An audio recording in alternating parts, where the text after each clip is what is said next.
जी महाराज की जय। सिद्धि विनायक भगवान की, महालक्ष्मी मैया की, मुंबा देवी की, गिरिराज धरण की, गोवर्धन नाथ की, श्याम सुंदर श्री यमुने महारानी की, 84 कोस ब्रजमंडल धाम की, सब संतन की, सब भक्तन की, सब विप्रन की, लाला के बाबा की, बाबा के लाला की, लाला बाबा दोनों की, लाला की मैया की, मैया के लाला की, लाला मैया दोनों की, रज रानी की,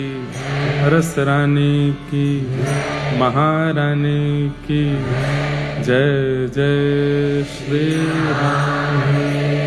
नमः पार्वती पतये, हर हर महादेव। आप लोग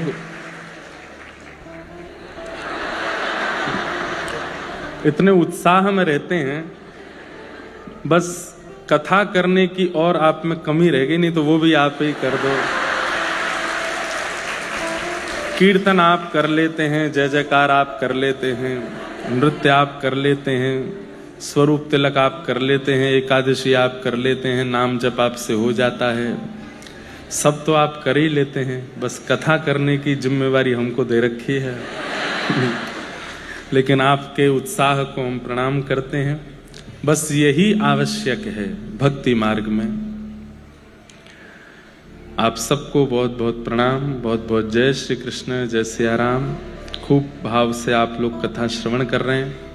आज तृतीय दिवस की कथा है। अब स्थान तो हम बदल नहीं सकते, स्थान तो यही रहेगा, लेकिन अब आप लोगों को रात रात भर थोड़ा कैलोरीज अपनी घटाओ, ताकि जितनी जगह में आप बैठते हैं 2 बैठ सकें। कई लोग तो आप में ऐसे हैं जो केवल हड्डियों पे ही जी रहे हैं, वो कहेंगे महाराज जी और कितनी घटाएं बताओ। लेकिन ये आप सबका उत्साह, प्रेम भाव और ठाकुर जी के प्रति जो ये लगन है, ये अद्भुत है। और ये अनुभव हमको मुंबई में पहली बार हुआ। इसके लिए हमें बहुत सुख है। कथाएं तो सब जगह होती हैं, सब जगह ही संख्या में लोग आते हैं। इतनी संख्या में आते हैं कि बस जहां तक देखो लोग ही दिखते हैं। और सुनने हमको एक प्रसाद ठाकुर जी ने बहुत अच्छा दिया, सुनने वाले लोग कथा में आते हैं, और इसका हमें बड़ा सुख है, बहुत प्रसन्नता।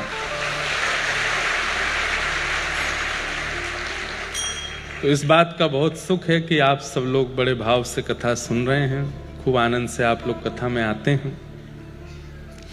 आज सबसे पहले तो आपको तुलसी दिवस की बहुत बहुत शुभकामनाएं, बहुत बहुत मंगल कामनाएं।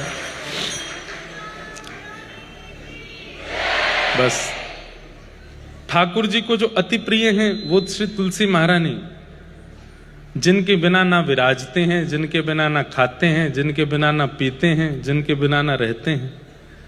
बंधुओं, वैष्णवों की 3 निष्ठाएं हैं। सबसे पहली नाम निष्ठा, नाम निष्ठा, नाम के प्रति निष्ठा। नाम आप उच्चारण करें तो आपके चित्त में जो नाम कहा गया वो तदनुरूप प्रकट हो जाए, ये नाम निष्ठा है। श्री राधा जैसे ही बोलते हैं तो केवल शब्द ना रहे, श्री राधा कहते ही किशोरी जी के मंगल विधान रूप का स्मरण आपके चित्त में बने। और मंगल विधान रूप यदि चित्त में नहीं धारण कर सकते, हम लोग अभी इतने योग्य नहीं कि हम ठाकुर जी का स्वरूप हमारे चित्त में आए, श्री जी का स्वरूप हमारे चित्त में आए, तो उसके प्रति हम दूसरा भाव रख सकते हैं। बरसाना का स्वरूप तो चित्त में आ सकता है। जब श्री राधा कहें तब श्री बरसानो धाम चित्त में आ जाए, जब श्री राधा कहें तब वृंदावन धाम चित्त में आ जाए। अच्छा, इसमें भी ऐसा होता है कि हम लोग दोष दृष्टि वाले हैं, थोड़ा कम करो, हम लोग दोष दृष्टि वाले हैं। कई बार ऐसा हो सकता है कि अब बरसाना का चिंतन किया, वृंदावन का चिंतन किया, श्री राधा, अब वृंदावन का चिंतन हुआ, लेकिन चिंतन में कुछ भी आ सकता है। अब वृंदावन की ऐसी स्मृति आ गई कि हम चश्मा पहन के घूम रहे थे, बंदर आके ले गया, तो दोष दृष्टि है हमारी। तो ऐसा भी हो सकता है कि हम धाम का चिंतन करें तो धाम में हमारे साथ जो अनुचित हुआ वो चिंतन में आ जाए। तो इसका फिर दूसरा विधान आचार्य चरण बताते हैं कि नाम जब लें श्री राधा, तो सबसे सुंदर है व्रज में रहवे वारे ब्रजवासी संत वैष्णवन को चिंतन कर लो। उन रसिकों का चिंतन करो जो वृंदावन में रहते हैं, जो वृंदावन वास करते हैं। इतने इतने महापुरुष हमारे व्रजमंडल के जिनके दर्शन सुलभ हैं, ऐसे भी महापुरुष ब्रज में हैं जिनके दर्शन सबने नहीं किए। जिनके दर्शन आपको सुलभ हैं वो जिनके दर्शन करते हैं, ऐसे महापुरुष भी ब्रज में हैं। जहां ना कैमरे का प्रवेश है, जहां ना वीडियोस का प्रवेश है, जहां ना सोशल मीडिया का प्रवेश है, ऐसे महापुरुषों के दर्शन का सौभाग्य प्राप्त है। तो उनका चिंतन करने से क्या होगा? अब आप जितनी बार माला जप रहे हैं, श्री राधा श्री राधा श्री राधा, या जो भी आप जपते हैं, महामंत्र भी जपते हैं, हरे कृष्ण कृष्ण कृष्ण हरे हरे, हरे राम राम राम हरे हरे, अष्टाक्षर मंत्र श्री कृष्ण शरणम मम जपते हैं, या आपके गुरु के प्रदत्त जो आपको गुरु मंत्र है वो आप जपते हैं, उस समय चिंतन में वहां का कोई भाव आना चाहिए, नहीं तो नाम का कोई फल नहीं है। व्यक्ति औषधि लेते समय यह ध्यान रखे कि मुझे ठीक होना है, तो औषधि जल्दी काम करेगी। केवल औषधि ले ले और उसके बाद उसके जो नियम है, उसके जो परहेज हैं, उनका पालन ना करे तो फिर औषधि काम नहीं करती। पर नाम एक ऐसी औषधि है, भाव कुभाव अनख आलसहु नाम जपत मंगल दिश दसो। एक कितनी सुंदर कथा याद आई, गजेंद्र मोक्ष, ध्यान से सुनिएगा। गजेंद्र जब भगवान नारायण को पुकारता है, सबको कथा पता है कि गजेंद्र अपने परिवार के साथ सरोवर स्नान करने, नदी स्नान करने गए, तो एक ग्राह ने, मगरमच्छ ने पैर पकड़ लिया। सबने खूब प्रयास किया लेकिन गजेंद्र बाहर नहीं आए। 3 दिन 4 दिन निकल गए लेकिन कोई निकाल नहीं पाया। तब गजेंद्र को अपने पूर्व जन्म में गजेंद्र इंद्रद्युम्न नाम का एक राजा था, और उस जन्म काल में इंद्रद्युम्न राजा ने एक स्तुति लिखी थी। वो स्तुति एक जन्म बाद गजेंद्र के रूप में उसको याद आई, और तब वह उस स्तुति का गान करता है। पूरी स्तुति में किसी देवी का नाम नहीं, किसी देवता का नाम नहीं, किसी का नाम नहीं लेता। सब देवी देवता आकाश में खड़े हो गए हैं, गजेंद्र की ओर देख रहे हैं, लेकिन कोई भी नहीं जा रहा, क्योंकि सब मानिना बन के बैठे हैं कि हमें पुकारे तो हम जाएगा।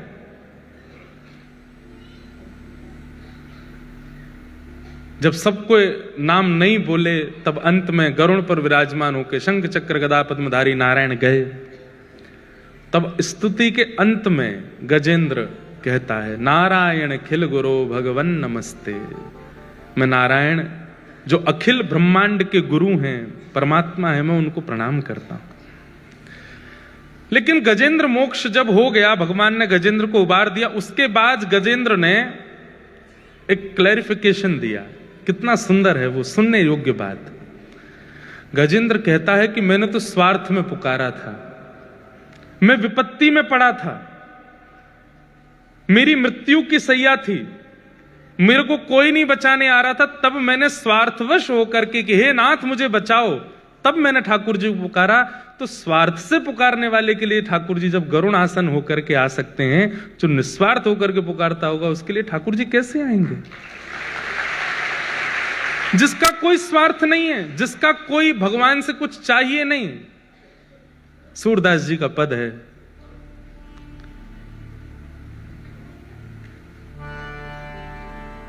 जैसे राखो तैसे रहूं, जैसे राखो तैसे रहूं।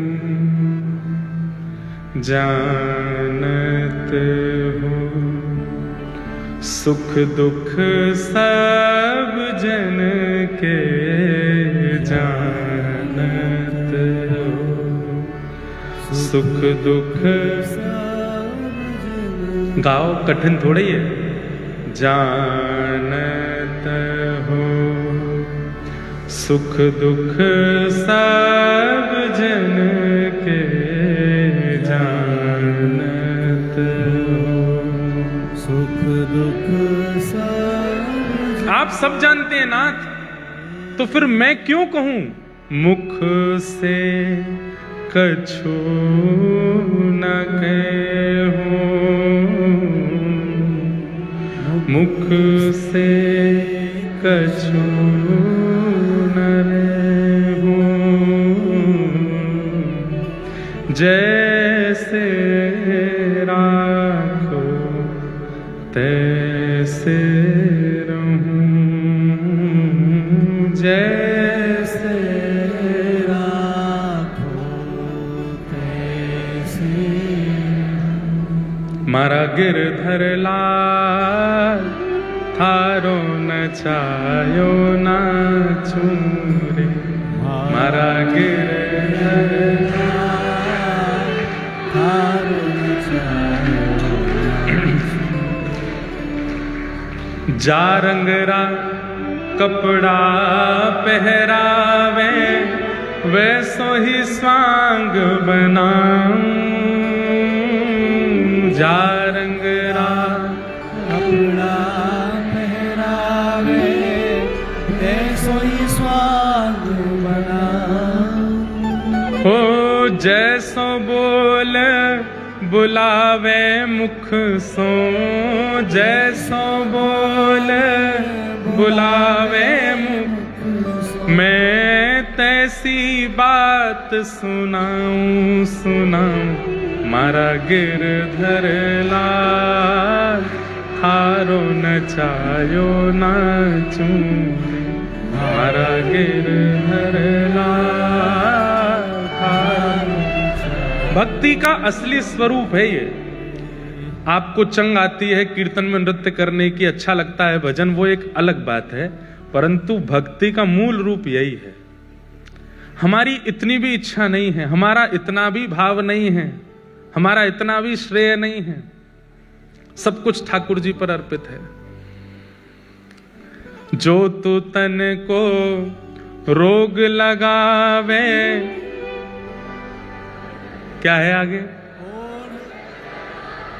क्या, हाँ, ओढ़ सरिस सो जाऊं, जो तू काल रूप बने आवे, जो तू काल रूप बने आवे, मैं लपक गोद में आऊं, हाँ, मारा गिरधर लाल थारो न छायो ना चूरे, मारा गिरधर थारो न छायो। तो मूल भक्ति का स्वरूप यही है।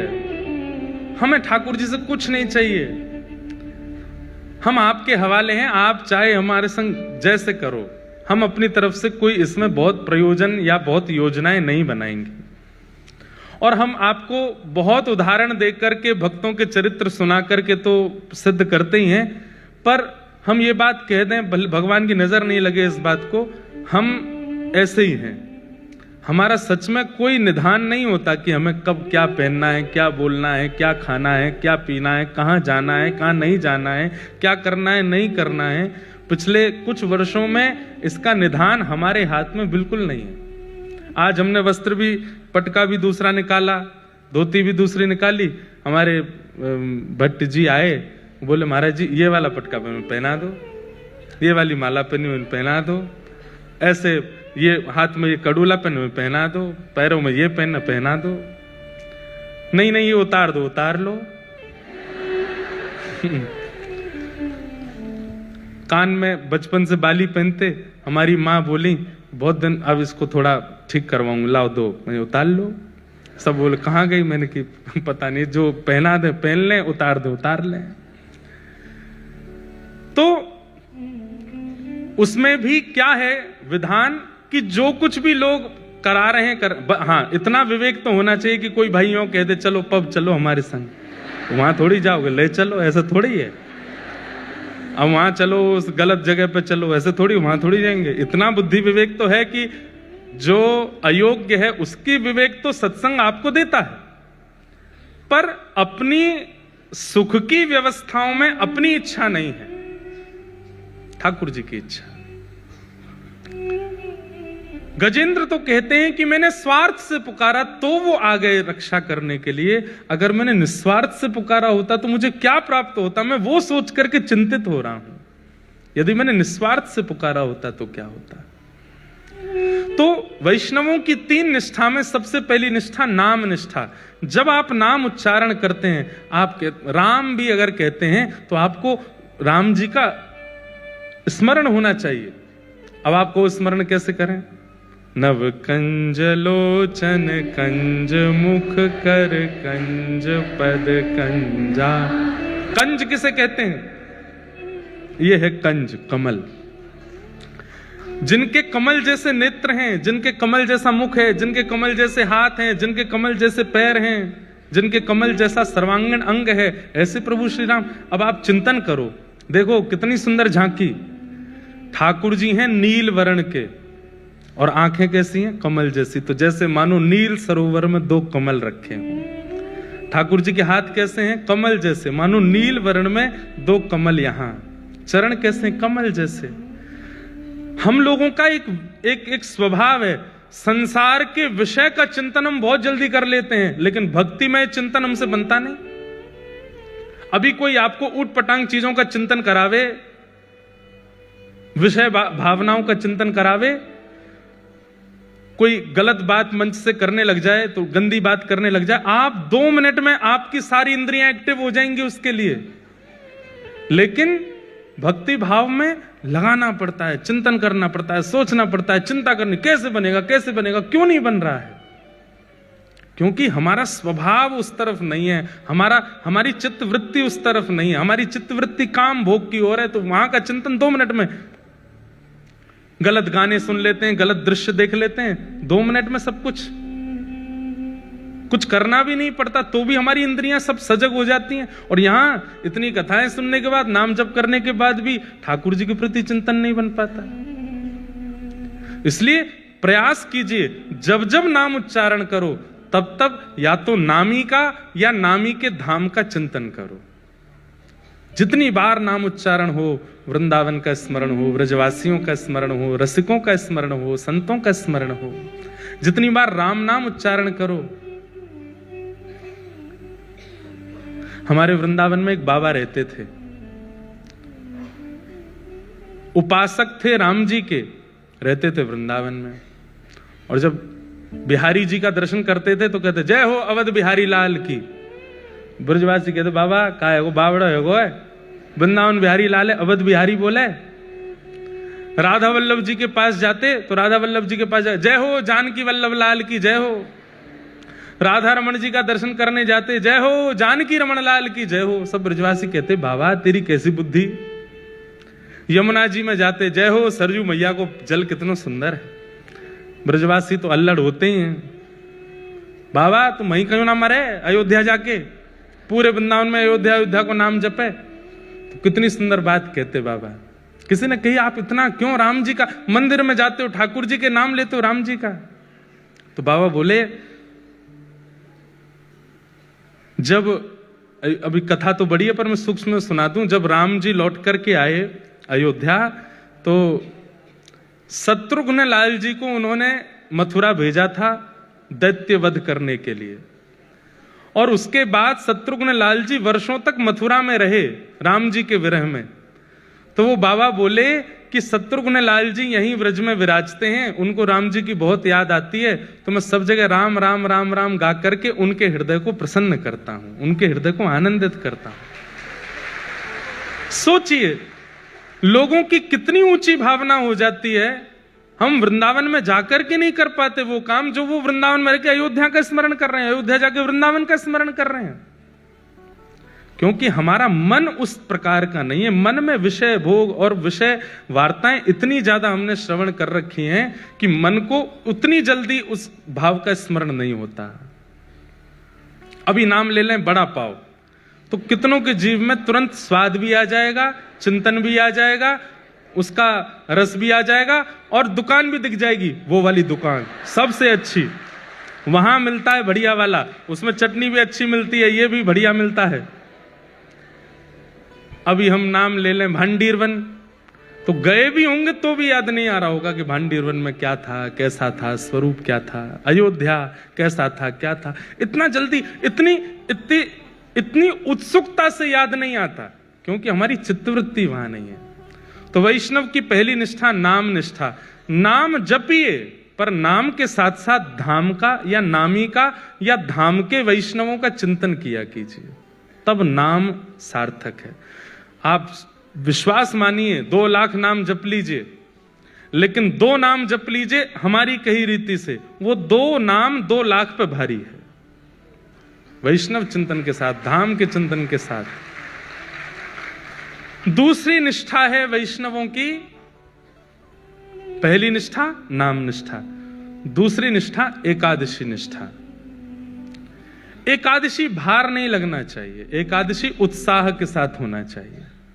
अच्छा, भगवत संबंधी किसी भी कार्य में भार नहीं लगना चाहिए। सुबह सुबह कई लोग 2-2 घंटे पूजा करते हैं अपने घर में, और 2 घंटे पूजा करने के बाद जब निकलते हैं तो आकर के अल्लाह भाई चाय तो थक गए हम। आप अगर पूजा करके थके हो तो आप सेवा नहीं करके आए, आप श्रम करके आए हो। प्रेम के कार्य में श्रम नहीं होता। कोई अपने प्रेमी से मिलकर के ये थोड़ी कहता थक गया आज तो, अरे वो और उत्सुक हो जाता है, वो और चार्ज्ड हो जाता है। कथा सुनने के बाद में कोई जाते ही बिस्तर पे पड़ जाता, थक गए आज तो कथा सुन के 3 घंटा बैठे वहां पे, तो आपने कथा, ये आपकी चित्तवृत्ति बता रहा है, आपकी स्थिति बता रहा है कि कैसी है आपकी चित्त की स्थिति। श्रम नहीं, उत्सुकता होनी चाहिए। एकादशी की तो प्रतीक्षा होनी चाहिए। आज क्या है, बोले आज नवमी है, अरे वाह कल 10वीं, परसों एकादशी है, परसों व्रत करेंगे हम, परसों अपने लाल जी को प्रसन्न करने के लिए भाव अन्न जल का त्याग करेंगे, हम ऐसे रहेंगे। ये एकादशी के प्रति भाव।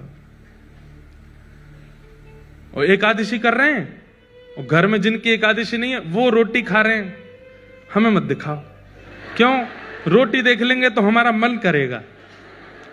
ये कैसी एकादशी की आपका रोटी देख के मन कर रहा है? नहीं, व्रत उत्साह से होना चाहिए। माताएं बहनें हमारी कौन सा होता है, करवा चौथ का व्रत करती हैं, अब तो हमें याद रखना चाहिए। तो करवा चौथ का व्रत करती हैं।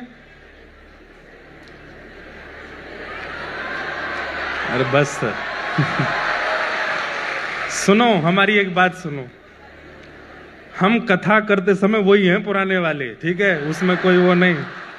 हमको वैसे ही आनंद आता है कि हम भी छोटे बालक हैं सबकी तरह, उस वैसे ही हमको कथा करनी है 100 साल की उम्र तक।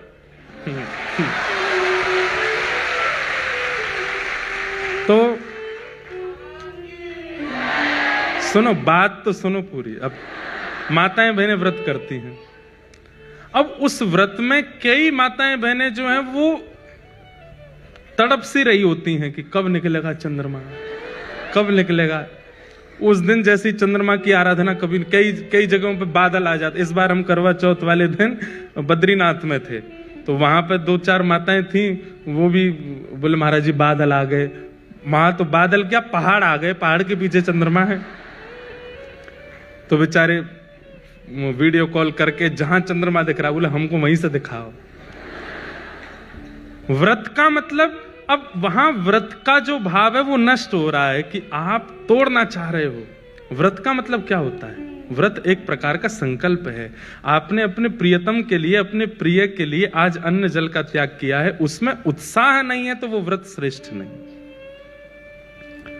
एकादशी वैष्णवों की करवा चौथ है, हर महीने आती है। जितने तिलकधारी, जितने कृष्ण प्रेमी, जितने वैष्णव हैं, उन सबकी करवा चौथ है एकादशी। और करवा चौथ सौभाग्य से रखती है माताएं अपने पति की दीर्घायु के लिए। ऐसे ही वैष्णव जन अपने लाल जी के, अपने प्रिया प्रियतम के सुख के लिए, कि वो राजी रहें। देखो होता क्या है, अन्न नहीं खाते ना जब हम, तो हमारी एक दिन की आयु बढ़ती है। व्रत दो ही होते हैं, अन्न व्रत और मौन व्रत। ये दो ही हमारी जीवन को घटाते हैं। जितना अन्न खाओगे उतनी जल्दी आपका जीवन कम होगा, और जितना बोलोगे उतनी जल्दी आपका जीवन घटेगा। इसलिए कम बोलो, कम खाओ, जीवन बढ़ेगा। इसलिए ये दो व्रत बताए हमारे शास्त्रों में। विषय हैं तो बहुत सारे, पर ये विशेष हैं, अन्न व्रत और मौन व्रत। तो व्रत करने से क्या होता है, आपकी आयु एक दिन की बढ़ जाती है। एक दिन आपने अन्न नहीं खाया तो एक दिन की आयु आपकी बढ़ गई। वैष्णव क्या करते हैं, ठाकुर जी हमने अपना जीवन आपको दे दिया, हमने अपना सर्वस्व आपको दे दिया, हमने अपना समय आपको दे दिया, पर हम जो भी कुछ देते हैं आपको, उसमें हमें कोई प्रमाणिकता नहीं कि आपको मिला कि नहीं। पर आज हम अन्न छोड़ करके जो एक दिन की आयु हमारी बढ़ी है, वो भी हम आपको प्रदान करते हैं, आपके चरणों में अर्पित करते हैं। ये आप स्वीकार करो। हमारा 80 वर्ष का जीवन है, 90 वर्ष का जीवन है, 60 वर्ष का जीवन, पता नहीं, पर उस 60 वर्ष के 80 वर्ष के जीवन में हम जितने दिन एकादशी करते हैं उत्साह से, उतने दिन ठाकुर जी के पास पक्के रूप से हमको जाने को मिलेगा ही मिलेगा। उतने दिन तो ठाकुर जी अपने निकुंज में रखेंगे ही रखेंगे। इसलिए वैष्णवों की दूसरी निष्ठा क्या है, एकादशी निष्ठा। और वैष्णवों की तीसरी निष्ठा का नाम है तुलसी निष्ठा। आज तुलसी दिवस है। पूरा विश्व अलग दिवस बना रहा है, पर हम वैष्णवों के लिए आज तुलसी दिवस है। बंधुओं, प्रत्यक्ष रूप से मैंने पहले भी कथा में कहा, भाई लोगों को ठाकुर जी की सेवा बड़ी निपुणता से करनी चाहिए। पर ठाकुर जी की सेवा में, शालिग्राम जी की सेवा में भी कई बार माताओं को निषेध बताया गया, और भी कई भावों में। माताओं के लिए तो तुलसी सेवा, तुलसी की सेवा करो। जिस घर में तुलसी जी हरी भरी रहती हैं, जिस घर की तुलसी जी देख करके बस आनंद आ जाए, घनी तुलसी घर के द्वार पर लगी हैं, उस घर में कभी यमराज नहीं आते। उस घर के किसी भी व्यक्ति को यमलोक नहीं जाना पड़ता। सबसे पहला प्रमाण तो यही है। और भैया सबसे बड़ी बात, आप लोग गूगल मैप पर एड्रेस डालते हो, गाड़ी आपकी वहां पहुंचा देती है। ठीक वैसे ही ठाकुर जी का जो गूगल मैप है, उसमें केवल यही डालते हैं किन किन घरों में तुलसी है, वहां के डायरेक्शन बताओ, वहां की दिशाएं बताओ। तो जिस घर में तुलसी, उसी घर में ठाकुर जी का आगमन होता है, उसी घर में वैष्णवों का। हनुमान जी गए लंका, और लंका में जाकर के जब पूरा लंका का दर्शन कर, तभी उन्होंने देखा एक तुलसी का वन।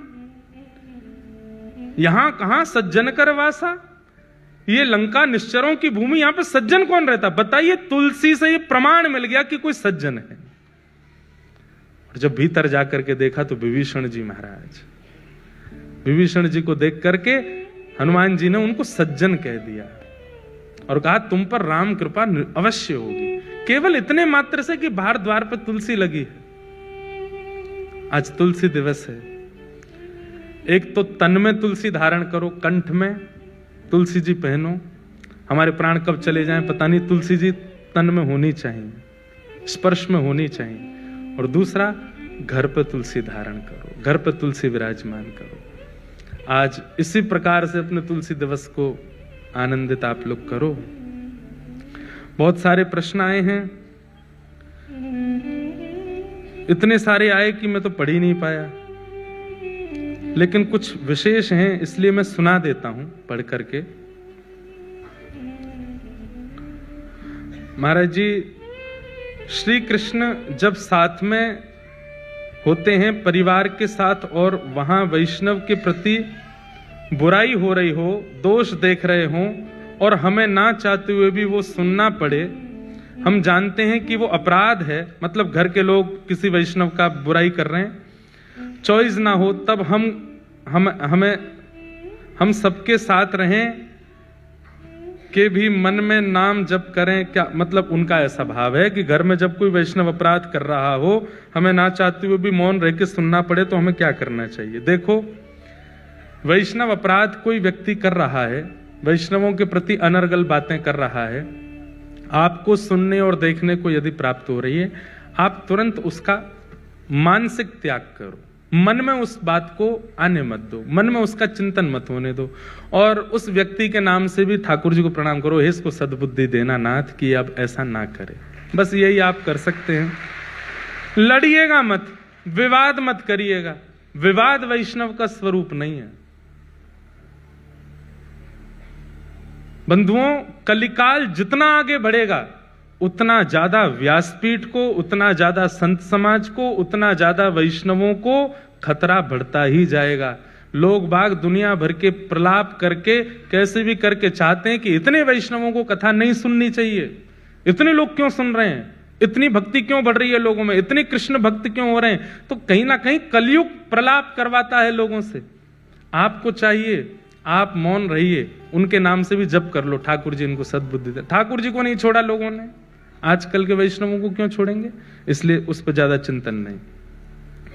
कहा जाता है कि माता पिता की सेवा ईश्वर की भक्ति के स्वरूप है। अगर वह इस दुनिया से चले गए और आपकी सेवा वाला कर्म अपने अनुकूल नहीं, विपरीत निकले और आपको अत्यधिक कष्ट दे, उसका निवारण दें। इनका ऐसा भाव कहा जाता है, माता पिता की सेवा ईश्वर की भक्ति के स्वरूप है। अगर वह इस दुनिया से चले गए और आपके सेवा वाला कर्म आपके अनुकूल नहीं, विपरीत निकले, तो आपको अत्यधिक कष्ट दे, उसका निवारण दें। यदि आपके अपने ही आपको सबसे ज्यादा कष्ट दें और आपको जीना भी दुर्बल कर दें, तो इसके प्रति क्या करना चाहिए?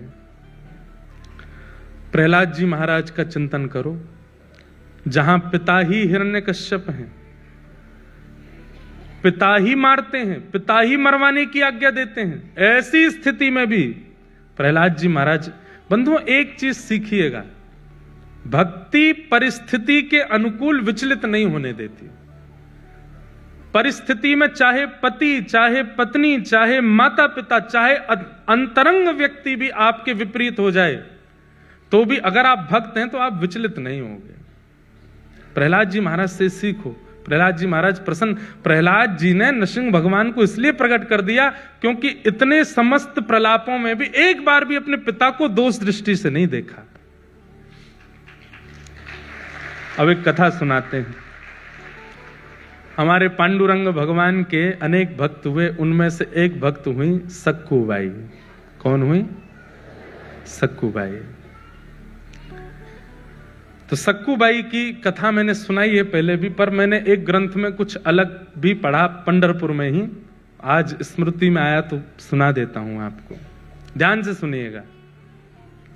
सक्कूबाई, एक वैष्णव कुल में जन्म हुआ सक्कूबाई का। परिवार, माता पिता, भाई बंधु सब भक्त थे। सक्कूबाई का बाल्यकाल और विवाह से पूर्व का जीवन इतना अच्छा था क्योंकि सब भक्त थे। लेकिन विवाह के बाद कन्या कैसे कुल में जाएगी, इसका कोई प्रमाण नहीं दे सकता। सक्कूबाई का विवाह किया गया, लेकिन परिवार ऐसा मिला विपरीत, और विपरीत ही नहीं, विपरीत की पराकाष्ठा। कई घर ऐसे होते हैं जहां सास ससुर अनुकूल नहीं है, लेकिन पति अनुकूल है तो भी निर्वहन किया जा सकता है। पति अनुकूल नहीं है लेकिन सास ससुर अच्छे तो भी निर्वहन हो जाता है।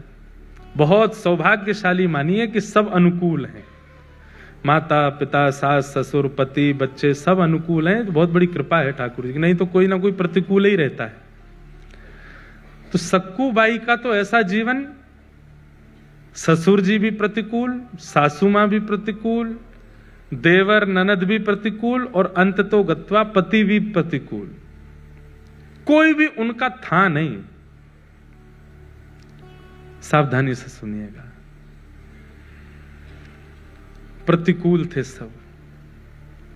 सक्कूबाई घर में आई हैं, ब्याह करके आई, ब्याह करके आते ही पहले दूसरे दिन से ही सास ने डांटना, गाली देना, बुरी तरीके से बात करना, बेवजह बिना किसी अपराध के सक्कूबाई को कष्ट देना प्रारंभ कर दिया। परंतु सक्कूबाई ने विचार किया कि अब ये मेरा परिवार है, अब जैसा भी है मुझे स्वीकार तो करना है। सक्कूबाई निर्वहन कर रही थी वहां पर। एक दिन सक्कूबाई अपने भवन से बाहर जल भरने के लिए सरोवर के पास गई। तभी जय जय राम कृष्ण हरि, जय जय राम कृष्ण हरि, राम कृष्ण हरि कीर्तन करते हुए वारकरी वारी जा रही थी पंढरपुर। वारी समझते हैं? जाती है ना, आषाढ़ी एकादशी पर वारी जाती है।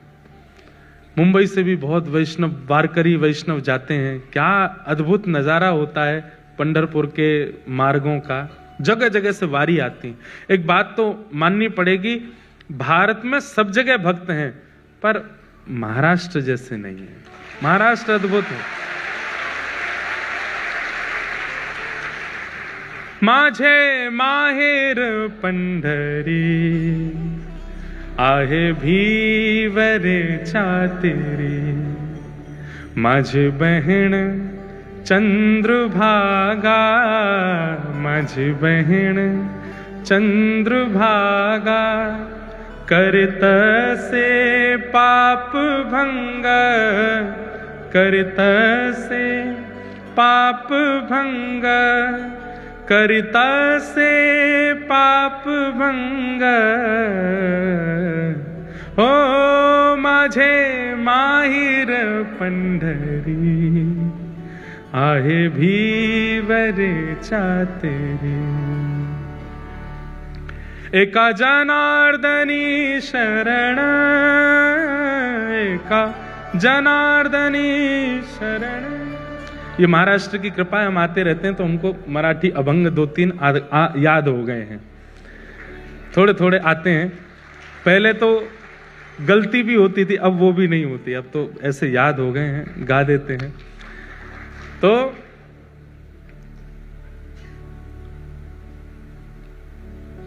बाप आई आई माझे विठ्ठले रखुमाई, माझे विठ्ठले रखुमाई, माझे विठ्ठले रखुमाई, हो माझे माहिर पंढरी, आहे भीवर छातेरी, आहे भीवर छातेरी। ऐसे श्री पंढरीनाथ गाते हुए, निमग्न होते हुए, जय जय राम कृष्ण हरि का उद्घोष गरज करते हुए वारकरी जा रहे थे पंढरपुर। और बंधुओं, जब अत्यंत वैष्णव व्यक्ति नाम धुन सुन लेता है ना, तो वो रोक नहीं पाता स्वयं को। जैसे व्यसनी व्यक्ति को व्यसन की वस्तु दिख जाए तो उसकी जीभ में पानी आता, वो भागता है उस व्यसन वस्तु की ओर। ऐसे ही भक्त जो होते हैं नाम के व्यसनी होते हैं, कथा के व्यसनी होते हैं। कथा के व्यसनी हैं आप सब लोग। आज मुझे बता रहे, बोले महाराज जी योगी सभागृह की गिरिराज जी जैसी परिक्रमा लग रही है, यो लाइन ऐसे लाइन, इतनी लंबी लाइन, उधर से लाइन। मेरे को लाके वीडियो दिखाया, मैं खुद मैंने कि यार ऐसी वाली फीलिंग आ जाती कि हम कुछ हैं क्या। इतने लोग, लेकिन भगवान करे ये भाव कभी आवे ही नहीं। और आप ऐसे ही लंबी लंबी लाइन लगा के आते रहो, कथा सुनते रहो, जहां जगह मिले बैठ जाओ, बस सुनो। तो क्या बता रहा था मैं? तो व्यसनी होते हैं वैष्णव, कथा सुनने के व्यसनी होते हैं, नाम सुनने के व्यसनी होते हैं। सक्कूबाई तो स्वयं को रोक नहीं पाई, उठ करके नृत्य करना चाहती थी, लेकिन अड़ोस पड़ोस की माताएं भी थी साथ में, तो रुक गई, बस देखती रही। नेत्रों से अश्रु गिर रहे हैं, मुख पर प्रसन्नता है, मनी मन नृत्य कर रही है, कुछ नहीं कर सकती। जैसे ही वे वारकरी वारी लेकर के पंढरपुर की ओर बढ़े, उनकी रज उठा करके अपने माथे से लगाने लगी। आपको प्रणाम करती हूं, वंदन करती हूं कि आप लोग पंढरपुर जा रहे हैं, कितने भाग्यशाली हैं आप लोग। मैं तो नहीं जा सकती, मेरे ऊपर तो कृपा नहीं। और इतनी ज्यादा भावुक हो गई कि रोने लगी सक्कूबाई। तभी एक वहां बहन बैठी थी पास में, उसने कहा तू क्यों रोती है, क्या बात है? मुझे पता है तेरे घर से आवाजें आती हैं, तुझे मारते हैं पीटते हैं तेरे घर के सब लोग, मैंने देखा है, बहुत बहुत विचलित हैं, बहुत विचित्र हैं सब लोग। इधर देखो, ध्यान से सुनो, क्या बात है? बोले कुछ नहीं, बस पंढरपुर जाने का मन हो रहा है, पंडरीनाथ विठोबा को देखने का मन हो रहा है। इन सबको देख के इनकी भाग्य की सराहना कर रही हूं कि कितने भाग्यशाली, जाएंगे पंढरपुर में, दर्शन करेंगे, कीर्तन करेंगे, गरज करेंगे, प्रसाद पाएंगे। मैं कहां, यहीं पिटती रहूंगी घर में, कुछ नहीं कर सकती। लेकिन ठीक है, मेरा भाग्य ऐसा, मेरा शायद विठोबा ने इसी में मेरा सुख सोचा होगा, नहीं जाऊंगी। तो बोले तू एक काम करना। बोले क्या? तू चली जा, एक बार चली जा यहां से, फिर लौट करके मत आना, वो विठोबा तुझे संभाल लेंगे, तेरी रक्षा कर लेंगे। नहीं नहीं, मैं ऐसा नहीं कर सकती, मेरे माता पिता पे बात आ जाएगी, परिवार छोड़ के कैसे जाऊं मैं। बोले तू जाना, कब तक विचार करती रहेगी, ये तो ऐसे ही करते रहेंगे तेरे साथ। आज वारी मिल गई है, इसके सारे चली जाएगी, कल को वारी नहीं मिलेगी, कल को कोई वैष्णव जाते हुए नहीं दिखेंगे, कैसे जाएगी? अभी तो इनके बीच तू पहुंच जाएगी पंढरपुर, चली जा। मन में ऐसी स्थिति बनी, जाऊं नहीं जाऊं, जाऊं नहीं जाऊं। अंत तो गत्वा सक्कूबाई सब छोड़ छाड़ करके दौड़ पड़ी और वारी में जाकर के निकल पड़ी पंढरपुर की ओर। परंतु ऐसा है ना कि कई लोग तो आपकी भक्ति में सहायक होते हैं, और कई लोग जो होते हैं उनको ये लगता है ये क्यों कर रहा है भक्ति, इसकी तो शिकायत होनी चाहिए। जो 2-4 माताएं बहनें और थी, उन्होंने सक्कूबाई की सास को जाकर बता दिया। बोले अरे बहू तो निकल गई हाथ से। बोले कहां गई?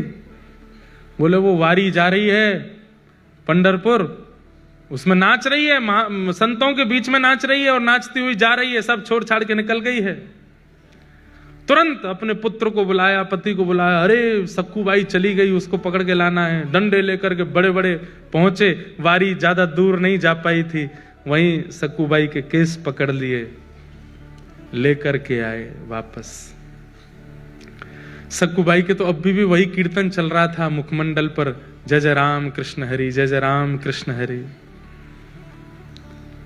परिवार के लोगों ने लाकर के सक्कूबाई को एक खंबे से बांध दिया और बांध करके एक एक करके सक्कूबाई पर प्रहार करने लगे। नेत्रों में अश्रु भराए, आज रोने लगी फूट फूट करके, हे विठोबा, क्या मैं इतनी बड़ी अपराधी हूं? क्या मैंने इतना प्रारब्ध मेरा गलत है, इतना मैंने जीवन में दोष है जो मैं पंढरपुर नहीं जा सकती, मैं वारी में नहीं जा सकती, मैं कीर्तन नहीं कर सकती? इतना कष्ट, संकट, विपत्ति ये सब मुझको प्राप्त होते हैं, क्या मैं इतनी बड़ी दोषी हूं? और बंधुओं, जब ऐसी परिस्थितियां जाती नहीं है ना, बार बार आती रहती हैं, आती रहती हैं, तो भाई सहना तो भक्त को आता है, पर एक समय ऐसा आता है कि भक्त सहते हुए ठाकुर जी को ही सुना देता है। बोले अब तो बस करो नाथ, आपने जो कुछ दिया मैंने सब स्वीकार किया, पर मैं भी तो एक स्थिति में, कौन सा आपसे वैभव संपत्ति मांग रही हूं, आपका दर्शन ही तो मांग रही हूं। जब ऐसा कहकर के सक्कूबाई रोने लगी, परिवार के लोग मारते हुए थक गए, चले गए अंदर। सक्कूबाई खड़ी है, सास ने कह दिया अब इसको ना भोजन मिलेगा ना पानी मिलेगा, यहीं खड़ी रहेगी और सुबह से शाम तक जब जब हम निकलेंगे तब तक मारेंगे इसको। देखूं तो सही कैसे जाती है, दोबारा कभी इसके हृदय में इच्छा, इसकी आत्मा घबराए कीर्तन सुन करके, इतना मारना है इसको। सक्कूबाई भूखी प्यासी खड़ी हैं और रो रही है, विठोबा, विठ्ठल विठ्ठला, विठ्ठल विठ्ठला,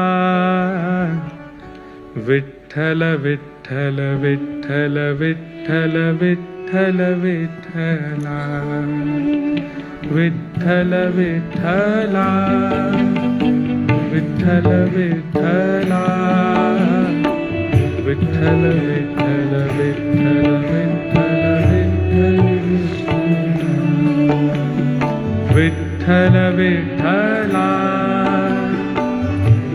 विठ्ठल विठ्ठला विठ्ठल विठ्ठल विठ्ठल विठ्ठल विठ्ठल विठ्ठला। गाइए।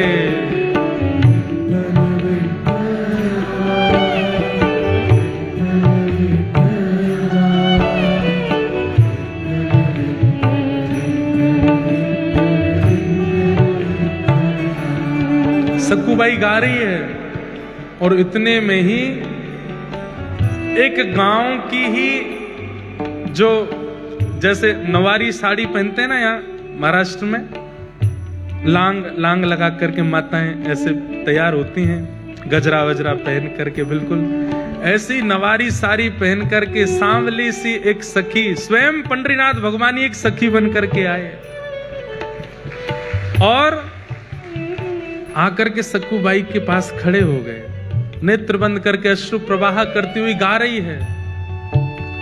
तभी आकर के जैसे ही पंडरीनाथ भगवान ने स्पर्श किया, एक सखी के रूप में आए थे, नेत्र खुले, नेत्र खोल करके देखा, अरे क्यों रोती है, क्या बात है? पंढरपुर जाना है, पंडरीनाथ को देखना है, बस वही इच्छा है। तुरंत रस्सी खोलने लगे ठाकुर जी, बोले मत करो, मेरी सास बहुत मारेगी। बोले तू चिंता मत कर, सुन यहां से पंढरपुर जाने में 1 रात का समय लगेगा, तू चली जा, जाकर के दर्शन कर और दर्शन करके कल रात्रि तक वापस आ जाना, तब तक मैं तेरी जगह खड़ी हो जाती हूं, तू मुझे बांध जा यहां पर, मैं यहां खड़ी रहूंगी। अरे तुम क्यों पीड़ा सहोगी, तुम्हारा तो कोई अपराध नहीं। बोले अपराध तो तेरा भी नहीं है, बदले में मुझे कुछ चाहिए, वो दे देगी। बोले क्या? पूरन पोली बना के खिला दियो मुझे। सक्कूबाई बोली वो तो तुम खुद भी बना सकती हो। नहीं, मैंने सुना तू बहुत अच्छा बनाती, तेरे हाथ का पाऊंगी। ठाकुर जी बोल रहे हैं चली जा, और मैं पूरन पोली की इतनी शौकीन हूं, तू 1 रात भी पिट लूंगी, तू लौट के आएगी, मुझे बस खिला देना, फिर तू आके यहीं खड़ी हो जाना, मैं बांध दूंगी तुझे, अभी तू जा। और आकर के रस्सी खोल दी, सक्कूबाई हट गई, ठाकुर जी खड़े हो गए, बोले सुन मुझे बांध के जा। सक्कूबाई बोली मैं नहीं कर सकती। बोले मैं कह रही हूं मुझे बांध के जा। सक्कूबाई ने ठाकुर जी को बांध दिया। ठाकुर जी खड़े हैं, पंडरीनाथ खड़े हैं, बोले तू जा, विठोबा का दर्शन करके आ। सक्कूबाई प्रणाम करके चली गई। यहां शांत संध्या का समय हुआ और सास ससुर पति सब निकल के आए। ठाकुर जी ने सक्कूबाई का ही रूप धारण कर लिया, जैसे सक्कूबाई के केश खुले थे, घाव थे, वैसे ही बन गए। आकर के फिर से मारना शुरू किया, ठाकुर जी पीड़ा सह रहे, मेरी सक्कू चली जाए, दर्शन करके आ जाए। बंधुओं हमें नहीं पता ठाकुर जी कब कहां क्या कर रहे हैं। आज भी मेरी परिस्थिति के लिए, आपकी परिस्थिति के लिए, हम सबकी परिस्थिति के लिए कहीं तो कुछ कर रहे हैं, वो हमें नहीं पता चलता है। कथा सुनना इतने भयंकर कलिकाल में, माया नगरी मुंबई में आसान है। यहां समय भी रोकता है, यहां परिस्थिति भी रोकती है, यहां के लोग भी रोकते हैं कथा सुनने से, फिर भी आप आ रहे हैं। ये विट्ठल कर रहे हैं तभी आप आ रहे हैं। आपको रोकने वाले, आपको टोकने वाले, आपकी परिस्थितियों को किसी भी प्रकार से करने वाले उन लोगों को लेट कर देते होंगे, उनको कैसे भी करके उनका फोन इंगेज जा रहा होगा, आपसे बात नहीं हो पा रही होगी, कुछ भी करके ठाकुर जी ऐसी परिस्थिति बनाते कि तू जा कथा सुन, ताकि तेरी भक्ति में और वर्धन हो जाए।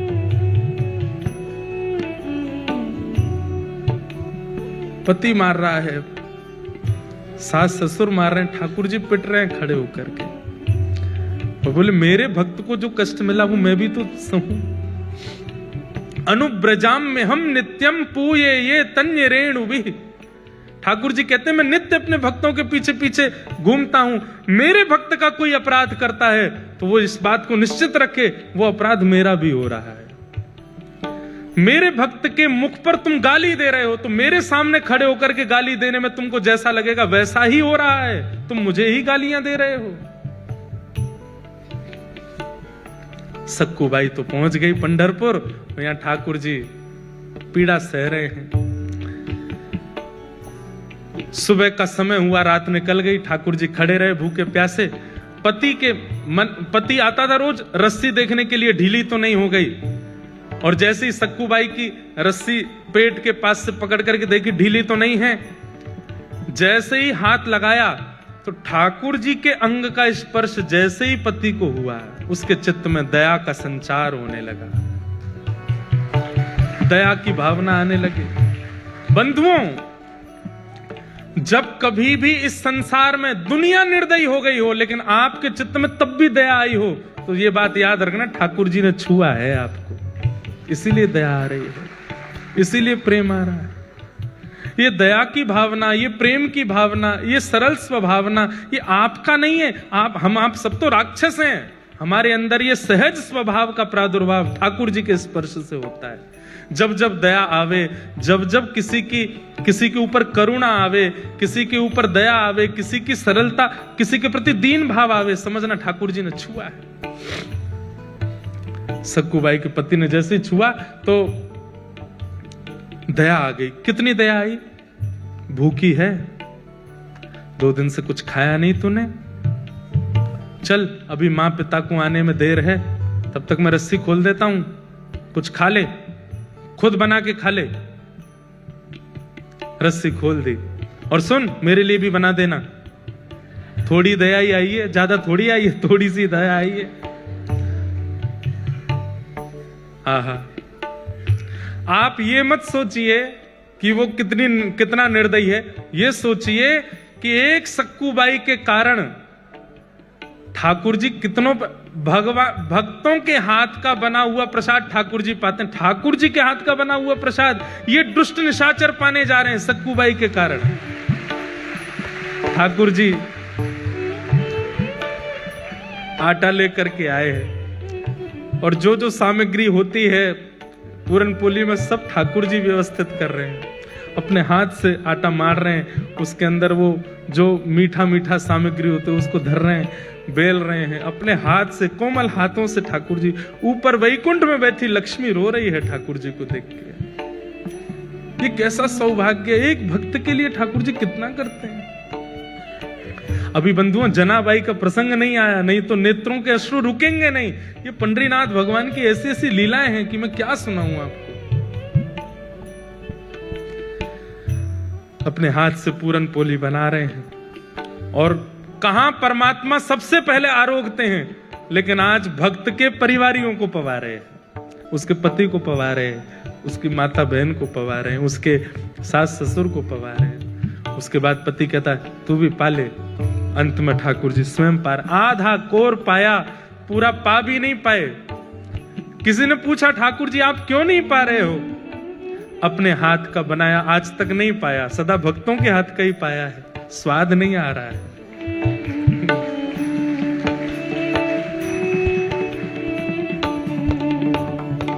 ओ पालन हारे निर्गुण और न्यारे, तुमरे बिन हमरा कौन। ओ पालन हारे निर्गुण और न्यारे, तुमरे बिन हमरा कौन। भैया देखो, बंबई की हर तरीके से वैष्णव लोग बात कहते हैं, माया नगरी कहते हैं। कभी कभी यहाँ के इंडस्ट्री को कुछ कह भी देते हैं, ऐसी पिक्चर बनाते हैं, ये करते हैं। पर इस बंबई नगरी ने कुछ आधुनिक ऐसे कीर्तन भजन भी दिए जिसके लिए धन्यवाद भी कहते हैं। यहाँ की नगरी और यहाँ की इंडस्ट्री ने ऐसे ऐसे भाव भी दिए हैं जो कथा में गाने लायक भी हैं।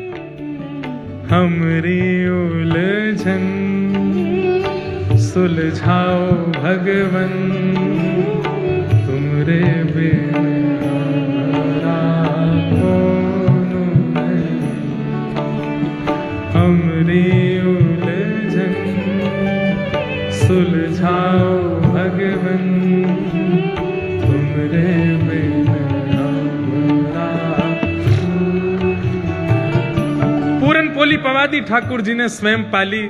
पति ने कहा चल आजा, दोबारा खड़ी हो। खड़े हो गए ठाकुर जी, फिर से बांध दिया, फिर से मारना शुरू किया।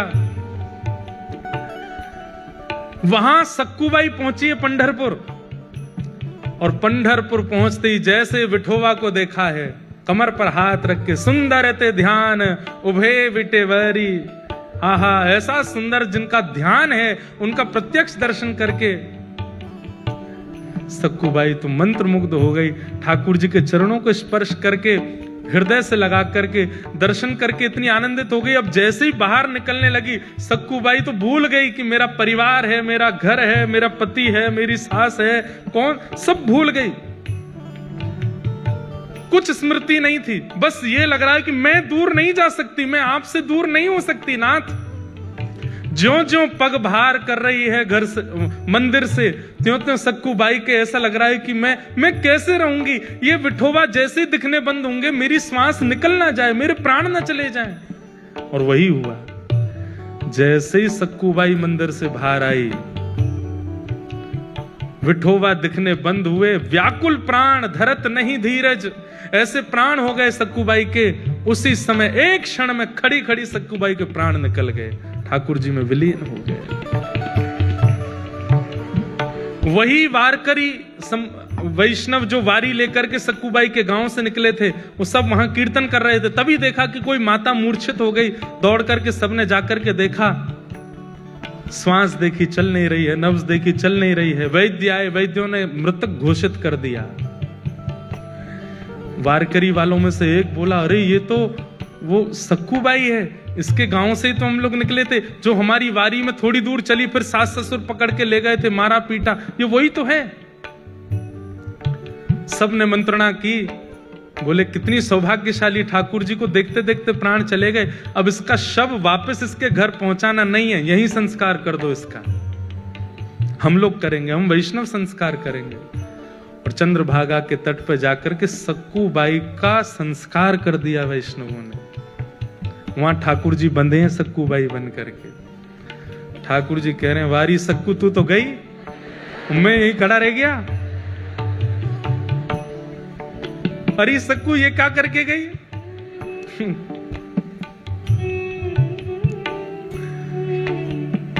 तब रुक्मणी जी को चिंता हुई कि सक्कू तो वैकुंठ पहुंच गई, ठाकुर जी वहां सक्कू बने खड़े हैं। तब ठाकुर जी से कहा, नाथ ये मैं बहुत सह रही हूं, आप इतना कुछ वहां सह रहे हैं, मैं देख के मेरे को व्याकुलता हो रही है, अब नहीं होगा ये काम, अब कुछ करिए। बोले क्या करूं, सक्कू तो गई, मेरे को यहां रहना ही पड़ेगा। बोले नहीं नहीं नहीं, कुछ तो करो। तो ठाकुर जी गए पंढरीनाथ भगवान चंद्रभागा जी के तट पर, और सक्कूबाई की चिता की जो राख थी, उस राख से सक्कूबाई का स्वरूप बना करके पुनः उनको जीवित कर दिया। और जीवित करके कहा, अरे सक्कू, बोली मुझे क्यों आपने वापस इस संसार में बुला लिया? ठाकुर जी बोले, मैं बंधा हूं वहां पे, तो बोले वहां जा। नाथ उस नरक में मैं कैसे जाऊं? बोले कुछ नहीं, इतने दिन मेरा संग किया, मेरे हाथ की बनी पूरन पोली खाई है उन्होंने, अब मेरा तो वहां पर पदार्पण हो चुका है, मेरे हाथ में मुझे जो करना था कर लिया। अब तेरे चरण दोबारा जब वहां पड़ेंगे, अब तू परम भक्ता हो गई है, तेरे चरण पड़ते ही वो शुद्ध हो जाएंगे, अब तू वापस जा।